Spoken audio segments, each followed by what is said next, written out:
Just a quick video here showing on some models, if there's a CAN, on some factory head units, you'll have extra settings that you can go into that will show extra settings. You can change all information from the car's ECU. So that's in the factory unit. So our units have these profiles installed as well. So this will be if you using the CAN bus as well in the car. So it's mainly on newer cars, 2010 plus. It's a little orange box. You'll see it when you install it.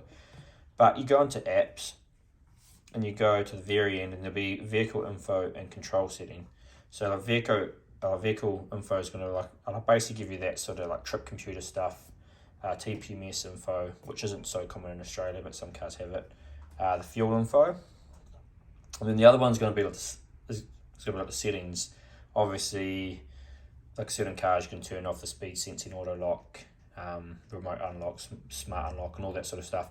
So this is showing the profile for 2014 to 2017 Toyota Prado. Obviously, every model is different compared to what the CAN profile has, but that's just showing you the CAN profile and that it can keep the factory sort of vehicle info in the factory settings.